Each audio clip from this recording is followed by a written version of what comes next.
اعوذ باللہ من الشیطان الرجیم، بسم اللہ الرحمن الرحیم۔ اولم یر الانسان انا خلقناہ من نطفۃ فاذا هو خصیم مبین۔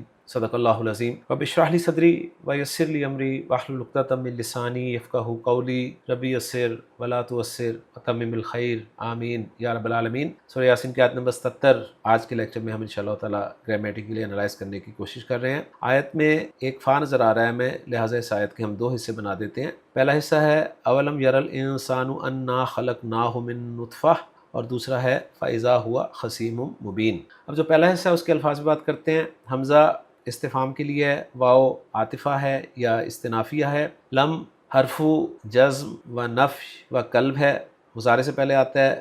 یرا فعل مضارع معروف مجزوم ہے لم کی وجہ سے، حروف مادہ میں صرف را نظر آ رہی ہے یا حذف ہو گئی ہے، اور حمزہ ویسی مضارع میں آپ کو پتہ ہے کہ را کو اپنی حرکت دے کر غائب ہو جاتا ہے۔ الانسانو معرفہ مرفوع واحد مذکر ہے، انا حرف حروف مشبہ بالفعل ہے، اور الف جو نظر آ رہا ہے آپ کو پرپل کلر میں، یہ ضمیر جمع متکلم کی ہے، ضمیر منصوب متصل نا۔ خلقنا فعل ماضی معروف جمع متکلم کا صیغہ ہے، خا لام قاف، خلق یخلقو پیدا کرنا، سیان کلر میں نا ضمیر مرفوع متصل جمع متکلم کی، ساتھ جو ہو کی ضمیر ہے یہ ضمیر منصوب متصل واحد مذکر غائب کی ہے، من حرف جر ہے، اور آخری لفظ پہلے حصے کا وہ ہے نطفہ، واحد مؤنث مجرور اور نکرہ، اور معروف لفظ ہے، آپ اسے اچھی طرح جانتے ہیں۔ الفاظ کو جوڑ کر جملہ بنائیں تو حمزہ استفہامیہ، اور یہاں بھی حمزہ استفہامیہ استفہام کے لیے نہیں بلکہ تعجب کے لیے ہے۔ یرا فعل، الانسان فاعل، اب چاہیے مفعول، اور یہ بات ہم جانتے ہیں کہ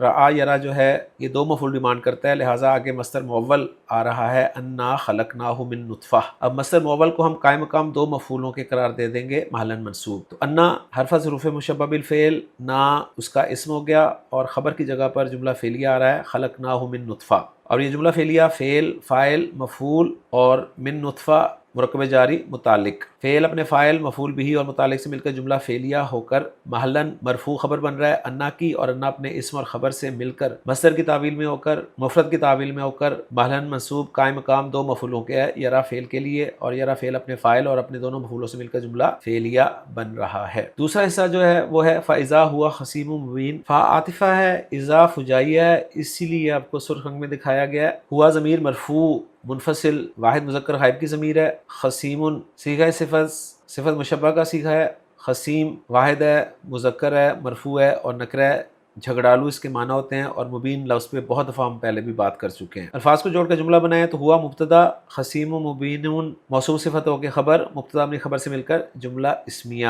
محمود صاحب کی ورکنگ کے ساتھ اس کو میچ بھی کر لیتے ہیں۔ فرما رہے ہیں کہ حمزہ جو ہے استفہام والا یہ توبیخ کے لیے، تعجب کے لیے، واو استنافیہ ہے، انا حرف مشبہ بالفعل اور ساتھ ہی اس کا اسم ہے، من نطفہ متعلق ہے خلقناہ کے، مصدر معول انا خلقناہ فی محل نصب صدہ مصدہ مفعولی یرا ہے، فا عاطفہ اذا فجائیہ، اور مبین جو ہے یہ صفت ہے خصیم کی مرفوع ہے۔ جملہ لم یرا لا محل لها استنافیہ ہے، خلقناہ فی محل رفع خبر انا ہے، ہوا خصیم لا محل لها معطوفہ علی الاستنافیہ ہے۔ ورکنگ الحمدللہ میچ ہو گئی ہے، اور اب آخر میں اس آیت کا ترجمہ دیکھ لیتے ہیں۔ اولم یر الانسان انا خلقناہ من نطفہ، اور کیا انسان نے نہیں دیکھا کہ بے شک ہم نے اسے ایک قطرے سے پیدا کیا، فاذا ہوا خصیم مبین، تو اچانک وہ کھلا جھگڑنے والا ہے۔ تو الحمدللہ جی آج کے لیکچر میں سورہ یاسین کی آیت نمبر 77 بھی ہماری گرامیٹیکلی انالائز ہو گئی ہے۔ انشاءاللہ تعالی اگلے لیکچر میں اگلی آیت کے ساتھ آپ سے ملاقات ہوگی۔ اجازت دیجیے، سبحانک اللہم و بحمدک، اشہد ان لا الہ الا انت، استغفرک و اتوب الیک۔